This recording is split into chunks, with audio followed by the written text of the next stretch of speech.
안녕하십니까. 만화공인중개사의 저자 이용훈입니다. 오늘은 부동산 공법 제29강 오늘부터 제4편 건축법에 시작하겠습니다. 자, 그 첫 번째 시간으로서 소단원 1 총칙의 앞부분 1을 같이 공부하도록 하겠습니다. 자, 건축법. 자, 이 건축법, 건축과 관련해서는 법이 두 개 있습니다. 이제 요 다음 5편에서 배운 주택법이 있는데, 그 건축법하고 주택법은 유사합니다. 유사한데 좀 차이가 있죠. 주택법. 도시개발법하고 도시 및 주거환경정비법이 약간의 차이가 있었죠. 도시개발법은 주로 신도시를 개발하는 거. 물론 도시구역, 도시정 내에서도 도시개발할 수 있다고 말씀드렸고, 도시 및 주거환경정비법은 기존의 도시에서 도시 재생과 관련이 있는, 즉 노후 불량 건축물이 많거나 아니면 도심 같은 걸 재생할 때, 도시 재생 사업과 관련 있는 것은 주로 도시 및 주거환경 정비법이고, 신도시 개발과 관련 있는 것은 도시개발법이라고 말씀드렸습니다. 마찬가지로 건축법과 주택법도 유사합니다. 그래서 우리 부동산 국가 시험 범위를 보면 국토의 개입 및 이용에 관한 법률이 30% 나오고, 도시개발법과 도시 및 주거환경 정비법에서 30%, 그리고 건축법, 주택법, 마지막에 이제 농지법도 있죠. 이 농지법은 그냥 끼워준 것 같고, 여기서 다 합쳐서 나머지 40%가 다 나옵니다. 근데 실질적으로 건축법, 주택법 합쳐서 35%, 농지법이 한 5% 나옵니다. 농지법이 5% 나오면 40문항 중에 2문항 나오는 거고. 자, 근데 실질적으로 건축법과 주택법을 이렇게 묶었다고 보면 됩니다. 건축법은 범위는 건축법이 더 넓어요. 법의 범위로 보면 넓은데, 그 내용 하나를 딱 보고 보면 건축법은 주로 개별 건축물이에요. 개별 건축물. 그러니까 개별 건축물의 종류가 무지하게 많으니까 법의 범위는 많지만 건물만 갖고 놓고 봤을 때는 건축법은 그냥 건물 하나, 이게 30층이든 50층이든 1층이든 그냥 건물 하나, 그거에 대한 규정들이 쭉 있는 거고, 주택법은 범위는 작아요. 그렇지만 이 주택법은 대규모 주택단지를 생각하시면 돼요. 대규모 주택단지. 그러니까 이 주택법은 단지가 넓은 아파트. 그러니까 그러니까 주택법에 나오는 내용들은 사실 그냥 아파트 생각하시면 돼요. 그냥 아파트. 법의 범위는 작지만 그게 지어놓은 건물을 보면 이거는 등치가 커.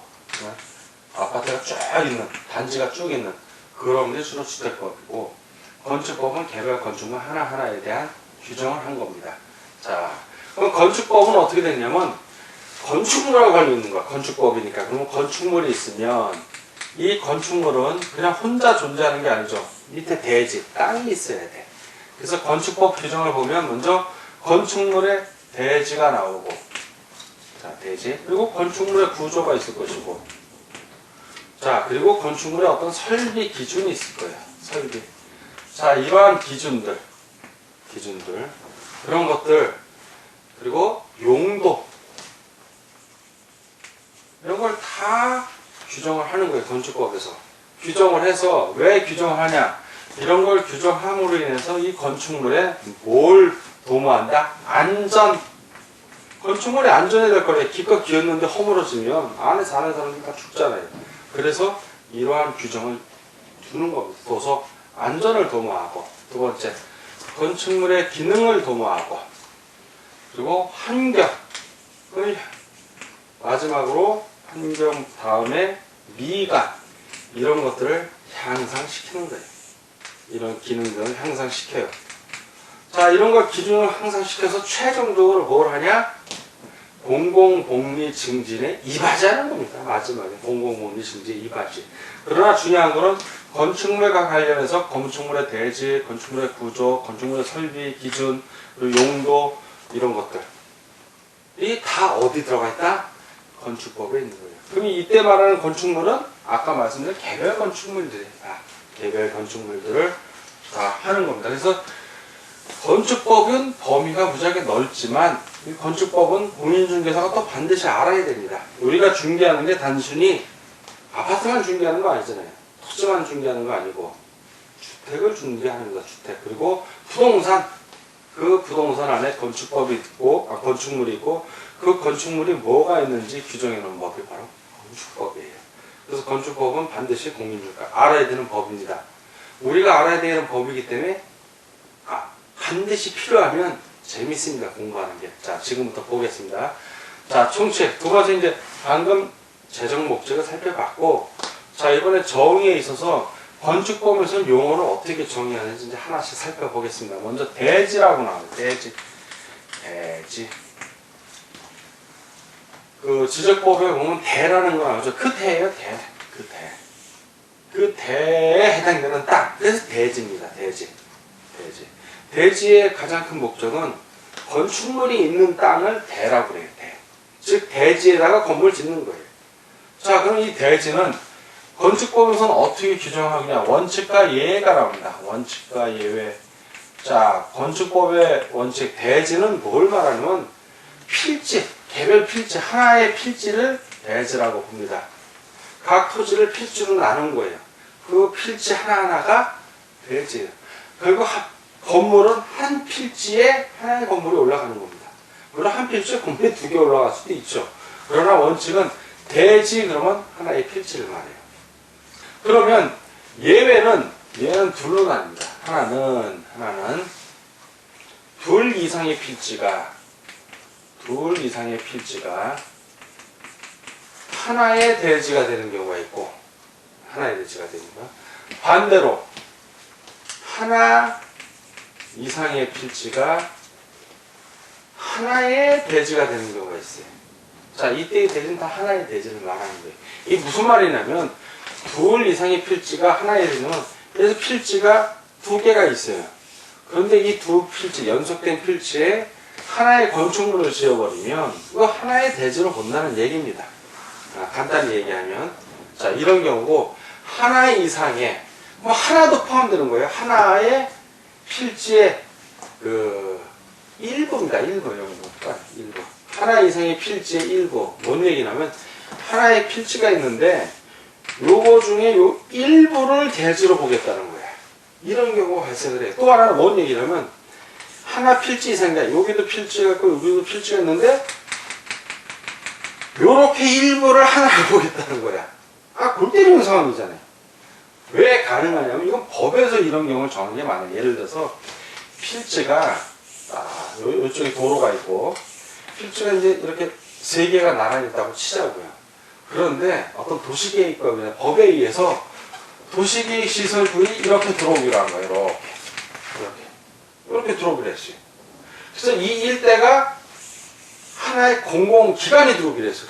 그러면 자, 하나 이상의 필지잖아요. 하나 이상의 필지. 여기도 필지가 있을 것이고 여기도 필지가 있어요. 그 필지 일부, 각 일부들이 다 합쳐져서 전체가 하나가 되는 거예요. 그 얘기예요, 이게. 그래서 하나 이상이라고 하면 선생님 하나의 필지의 일부 아니에요? 그것도 되고 하나 이상 두 필지의 일부도 되고 세 필지의 일부도 되고 그래서 하나 이상 필지의 일부도 하나의 대지가 된다 라고 나와 있습니다. 자, 그래서 이 예외적인 원칙은 딱 하나니까 시험 문제 나올 게 없어. 항상 예외에서 시험 문제가 나오는 겁니다. 자, 그럼 이제 구체적으로 좀 살펴볼게요. 오늘 배우는 것 중에서 가장 어려운 부분이, 어려우면서 재밌는 게 이 대지 부분하고 있다면 건축의 종류, 그리고 이제 도로 부분인데, 자, 이 둘 이상의 필지를 하나로 보는 경우가 나옵니다. 방금 요게 설명드렸는데, 첫 번째는 그 건축물이, 하나의 건축물이 두 필지 이상의 하나의 건축물이 들어섰을 때, 가장 쉬워. 이건 누구나 이해를 할 수 있어. 자, 두 번째는 합병 불가능한 경우가 있어. 합병이 안 되는 경우 중에 일부. 딱 세 가지인데, 합병이 안 되는 건 지적법에 나옵니다. 이게 지적에 관한 뭐야? 측량 수로조사 및 지적에 관한 법률에, 저희가 암기하기 쉽게, 번목소, 축지 등이라고 그랬을 거예요. 지번이 같아야 돼, 합병하려면. 지번이 다른 경우 합병할 수 없습니다. 지목이 다른 경우 합병할 수 없어요. 소유자가 다른 경우 합병할 수 없습니다. 그리고 축척, 도면의 축척이 다른 경우 합병할 수 없고, 집안이 물리적으로 연속해야 되는데 연속하지 않은 경우도 합병할 수 없고, 등기 여부가 똑같아요. 등기든 등기. 근데 등기가 다르면 등기 미등기진 합병할 수 없습니다. 이 중에서 어떤 경우냐면, 이 중에서 이제 둘 이상의 필지를 하나로 할 수 있는 경우, 요 중에서 어떤 경우냐면 바로 지번 부여 지역이 달라도 합병할 수 있습니다. 하나로 할 수 있어요. 또 하나, 두 번째는 도면이 축적이 달라도 하나로 할 수 있습니다. 자, 각각 하나의 대지로 할 수 있다는 얘기예요. 또 하나. 자, 그리고 서로 인접하고 있는 필지로서 각 필지의 집안이 연속되지 않은 경우도 하나로 할 수 있습니다. 그런데 조건이 있어. 소유, 요 세 가지 경우가 되는데 똑같이 소유자가 동일해야 돼. 그리고 소유권 이외의 등기사항이 소유권 이외의 권리관계가 등기가 아니라 권리입니다. 소유권 이외의 소유권 이외의 권리관계가 다르면 돼. 같아야 돼요. 이 두 개가 필지가 똑같이 권리가 동일해야 돼. 요 조건은 다 똑같아. 요럴 때 된다는 거예요. 나머지 지목이 다르거나 소유자 다르거나 등기가 안 돼 있는 거, 이것들은 둘 이상의 필지를 하나로 할 수 없지만, 지번이 다르거나 축적이 다르거나 집안이 물리적으로 연속하지 않다 하더라도 소유자가 동일하고 권리관계가 동일하다면, 소유권 이해의 권리관계가 동일하다면 요것들은 각각 둘 이상의 필지를 하더라도 하나의 대지로 할 수 있습니다. 자, 요게 요 얘기예요. 그 외에 3, 4, 5, 6번은 별로 어렵지 않습니다. 법률에 의한 규정에 의한 거니까, 도시계획 시설에 해당하는 경우, 법에서 두 필지를 하나로 하려는데, 그러면 그 도시기역에 설치되는 1단의 토지들, 2개 이상의 토지들은 하나의 대지가 되는 겁니다. 강제적으로. 주택법에 의한 것도 그렇고, 자, 시군구청장이 결정하는 경우도 됩니다. 자, 그리고 이제 두 번째로, 하나 이상의 필지의 일부에 대해서, 일부가 하나의 대지가 되고, 대지입니다. 하나의 대지가 되는 경우.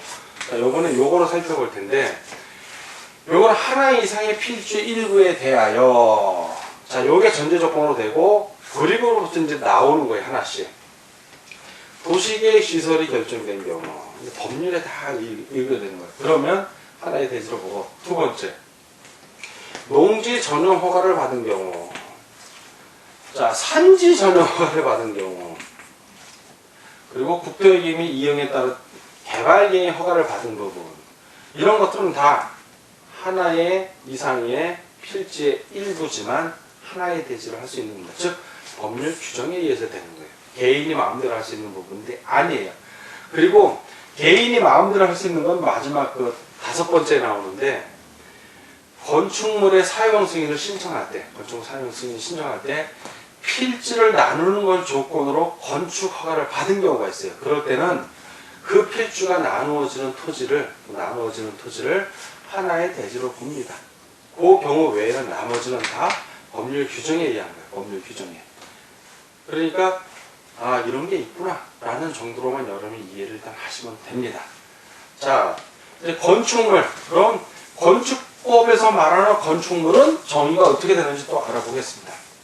건축물. 우리는 건축물을 많이 봐요. 많이 보죠. 내가 살고 있는 주택도 건축물이고, 관공서도 건축물이고, 시골에 있는 쓰러져가는 초가집도 건축물이고, 다 건축물이에요. 그럼 건축물을 어떻게 정의내려겠냐? 건축물은 토지에 일단 토지가 있어요. 토지에 정착 붙어있다는 얘기야. 띄어지지가 않아. 고정되어 있다는 얘기야. 정착 고정되어 붙어있는 거야. 고정되어 붙일 착이니까. 고정되어 붙여있는 공작물인데, 그냥 토지에 정착되어 있는 인간이 만든 물건은 다 공작물이에요. 공작물 중에서 아무 공작물이 아니라 공작물 중에서 이제 단서 조건이에요. 첫 번째, 지붕이 있어야 되고, 지붕이 있어야 되고 기둥 또는 벽이 있어야 돼. 그렇잖아요. 벽이 있어서 이 위에 지붕이 있든가 아니면 기둥이 있어서 이렇게 지붕이 있든가 뭐 지붕과 벽이 다 있든가 기둥과 벽이 기둥 위에 지붕이 있든가 벽 위에 지붕이 있든가 기둥과 벽이 있어서 지붕이 있든가 이런 것들 요게 건축물이야. 공작물 중에서 요런 게 건축물이고 두 번째 요 지붕과 기둥 쪽에 벽이 있는 요거에 딸린 시설물 일에 딸린 시설물이라는 얘기예요. 이거에 딸려있는 시설물 또는 지하나 고가의 공작물에 설치하는 사무소, 공연장, 점포, 차고, 창고 그런 것도 건축물이다. 그리고 마지막으로 세 번째는 그 밖에 대통령령으로 정하는 것 이렇게 돼 있어요. 그래서 여러분들이 꼭 알아둘 거는 딴 건 다 이제부터 좋아. 건축물 그러면 토지에 고정돼서 붙은 것 중에 지붕 있고 기둥 또는 벽이 있는 거 이렇게만 아시면 돼요. 아 지붕이 있고 기둥이나 벽이 있으면 그게 건축물이구나. 그 외 거는 공작물이야. 공작물의 범위가 더 넓어요. 공작물의 범위가 더 넓어. 그러니까 공작물 중에서 지붕이 있고 기둥 또는 벽이 있는 거 그게 바로 뭐다? 건축물이다 라고 알고 계시면 돼요. 자, 큰 어려움 없습니다. 건축 설비는 이제 건축물에 들어가는 설비들을 얘기하는 거예요. 쭉 나열이 되어 있는데 전기, 전화 설비, 홈 네트워크 설비 뭐 이런 것들, 가스 급유. 지하층은 이제 건물을 이렇게 우리가 지면 지표면 아래에 있는 게 지하층이에요. 지하층. 근데 이 지하층은 조건이 있어. 이 바닥에서 이 지하층의 바닥에서 지표까지 이 높이가 그 평균 해당 층 높이, 지층에 있는 평균 지층 높이의 2분의 1 이상이 되어야만 지하층으로 봅니다. 2분의 1 이상이 되어야. 요 층 높이의 2분의 1 이내라면 지하층으로 안 본다는 거예요. 예. 자, 그렇게 되고. 자, 이제 거실 같은 경우, 우리 거실 있잖아요. 안방 있고, 건너방 있고, 사이 거실, 마루로 쓰는 거. 거실은 이제 건축물 안에서 거주, 잡무, 또는 뭐 작업, 집회, 오락, 그런 용도로 쓰는 공간을 바로, 그런 용도로 쓰는 방, 그런 걸, 거실이라고 보고, 주요 구조부, 건축물의 주요 구조부, 그러면, 이건 내기, 바고, 지주, 이렇게 외우시면 돼요. 내력벽, 기둥, 바닥, 보, 지붕틀, 주계단, 이렇게 외우시면 돼요. 이런 게 주요 구조부구나 라고. 자, 이번에는 용어의 정의. 자, 7번째 건축에 대해서 알아보겠습니다. 건축. 자, 건축법에서 말하는 건축은 무엇인가? 건축법에서 말하는 건축은 건축물을 신축, 중축, 개축, 재축하거나 건축물을 이전하는 것입니다. 그래서 첫 번째 신축입니다. 신축. 두 번째는 증축입니다. 증축. 세 번째는 개축입니다. 개축. 네 번째는 재축입니다. 재축. 그리고 다섯 번째는 이전입니다. 요 5가지를 건축이라고 합니다. 다 각각의 것들을 다 건축이라고 합니다. 먼저 신축부터 알아보겠습니다. 신축은 건축물이 없는 대지, 기존 건축물이 해체되거나 멸실된 대지를 포함합니다. 건축물이 없는 대지에 새로 건축물을 축조하는 것. 자, 그러니까 새로 건축물을 축조하는 것. 요것이 신축입니다. 그러니까 대지에 아무것도 없습니다. 자, 대지 위에 아무것도 없는데 이렇게 건물을 새로 짓는 것. 이것이 신축이 되겠습니다. 물론 기존 건축물이 해체되거나 멸실된 대지에 건물을 새로 짓는 것도 신축입니다. 다만 개축이나 재축하는 것은 제외합니다. 그것은 개축 또는 재축에 해당이 됩니다. 두 번째는 증축입니다. 증축은 기존 건축물이 있는 대지에서 건축물의 건축 면적, 연면적, 층수 또는 높이를 늘리는 것을 말한다. 그러니까 기존 건축물이 있는 상태에서 뭐 건축물의 면적이라든가 층수, 높이 이것을 늘리는 거예요. 그러니까 대지가 있고 기존의 건축물이 있는데 요 옆에 이렇게 붙어서 좀 늘린다든가 아니면 층수를 좀 올린다든가 이런 것들이 증가한다는 얘기죠. 증가해서 건축한다. 증축. 그것이 증축이 되겠습니다. 다음은 개축입니다. 개축은 기존 건축물의 전부 또는 일부를 해체하고, 자, 이때 일부란 내력벽, 기둥, 보, 지붕, 틀 중 셋 이상이 포함되는 경우를 말합니다. 기존 건축물의 전부 또는 일부를 해체하고 그 대지에 종전과 같은 규모의 범위에서 건축물을 다시 축조하는 것을 말한다. 자, 그래서 기존 건물의 전부 또는 일부 해체입니다. 전부 또는 일부를 해체하고 그 대지의 종전과 같은 규모, 자, 같은 규모입니다. 종전과 같은 규모, 종전과 같은 규모의 범위에서 건축물을 다시 축조. 그래서 범위에서 다시 축조하는 것. 자, 이것이 개축입니다. 다음 재축입니다. 재축. 다시 짓는데 이것도 다시 재. 자, 건축물이 천재지변 등의 재해로 멸실된 경우. 자, 이번 경우에는 천재지변입니다. 등으로 멸실이 된 겁니다. 멸실. 자, 멸실된 경우 그 대지에 다음의 요건을 모두 갖추어 다시 축조하는 것. 멸실된 경우에 다시 축조하는 것인데, 다시 그 두 가지 종류가 있죠. 그거 다 요건을 출력했는데, 먼저 연면적 합계는 종전 규모 이하로 할 것. 첫 번째 조건은 연면적 합계가, 자, 연면적을 다 합한 것이 종전 규모. 자, 종전 규모 이하. 그 범위 내니까 종전 규모 이하에 해당할 것. 이하로 할 것. 두 번째, 니은. 동수, 층수 및 높이는 다음 어느 에 하나에 해당이 될 것. 층수, 그리고 높이에 대한 규정입니다. 그래서 첫 번째, 동수, 층수 및 높이가 모두 종전 규모 이하일 것. 역시 종전 규모 이하일 것. 두 번째, 동수, 층수 및 높이의 어느 하나가 종전 규모를 초과하는 경우에는 해당 동수, 층수 및 높이가 건축 법령 또는 건축 조례에 모두 적합할 것. 그래서 이것이 기존의 규모에 맞거나 아니면 법에 적합할 것입니다.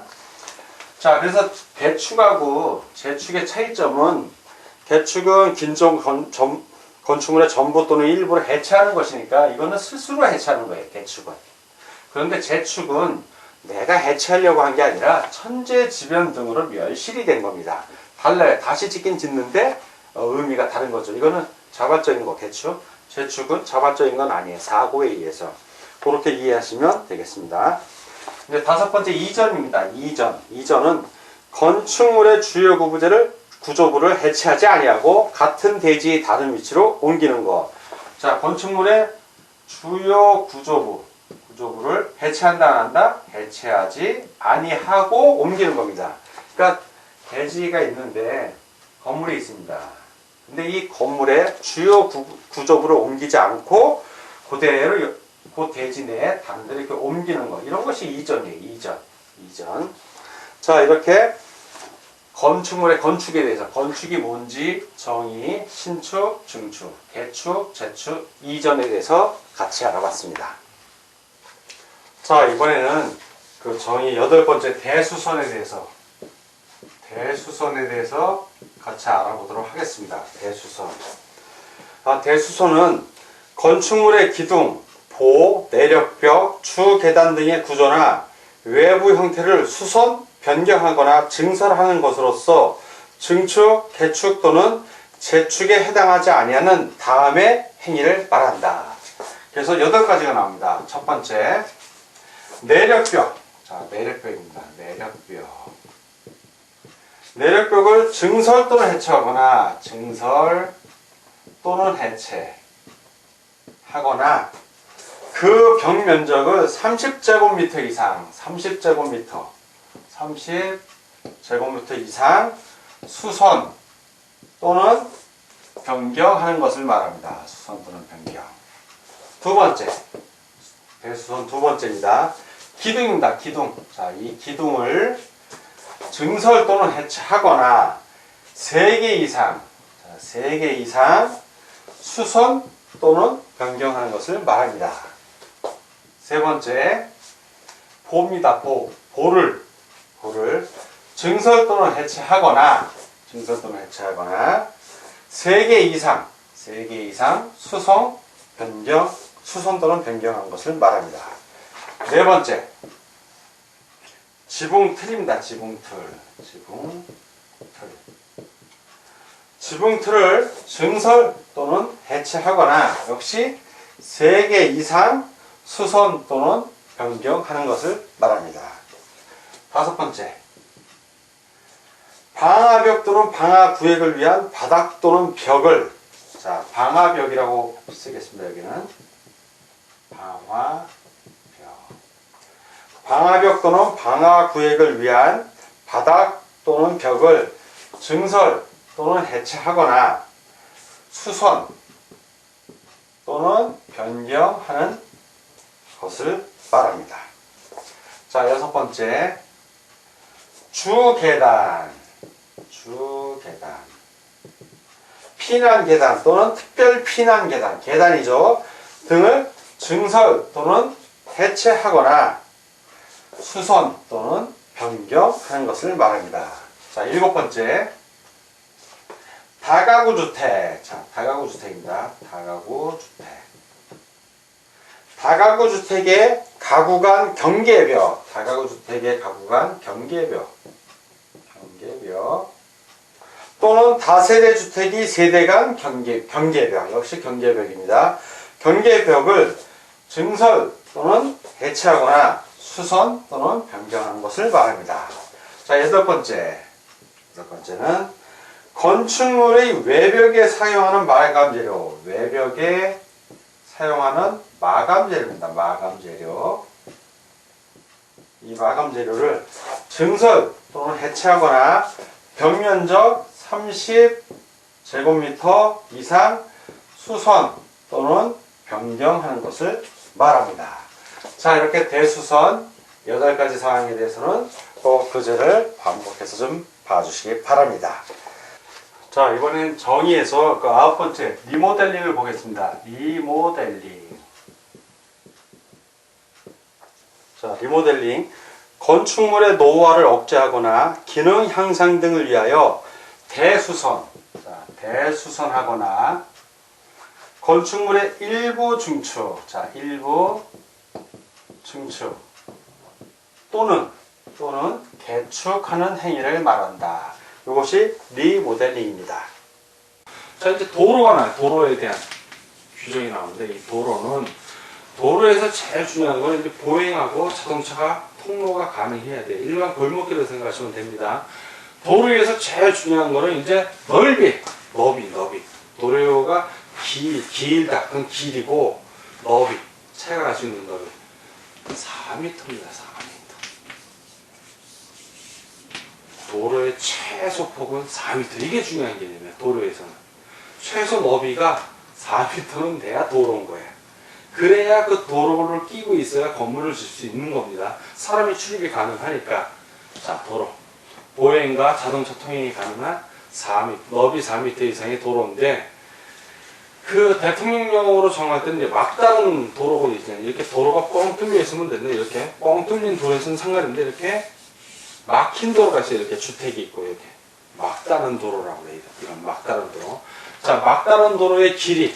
이 길이에 따라서 이 너비가 정해집니다. 이 막다른 도로 같은 경우는 이제 10m 미만일 때, 길이가 10m 미만일 때는 도로의 너비가 2m여도 됩니다. 그리고 35m 이상일 때는 6m여야 됩니다. 너비가. 그리고 그 사이 10m 이상, 35m 미만, 요럴 때는 중간이 나오겠죠. 3m입니다. 3m. 자, 그리고 35m 이상 같은 경우 도시 지역이 아닌 읍면 같은 경우에는 4m입니다. 4m. 요 막다른 길이하고 그에 따른 이 너비, 요 시험 문제 가끔가다 나옵니다. 지문으로. 그래서 요건 여러분들이 꼭 암기해 주셔야 되는데, 이런 걸 처음부터 외우려 하지 말고, 10m일 때 2구나.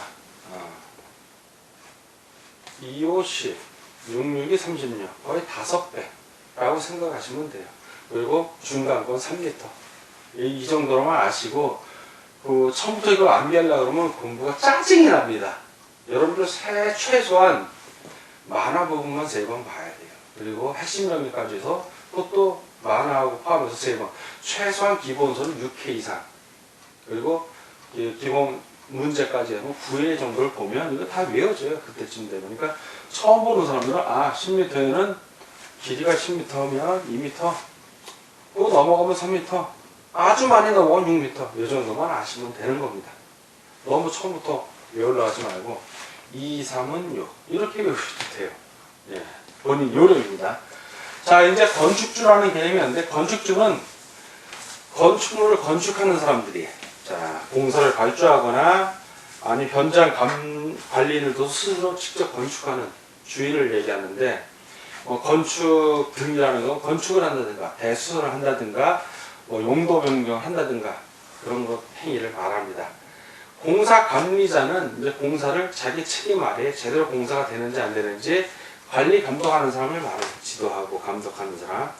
공사 시공자는 건설산업기본법에 따라서 공사를 건설 공사를 하는 자라고 생각하시면 되고, 건축주에서 발주 받아갖고 공사하는 사람을 공사 시공자라고 합니다.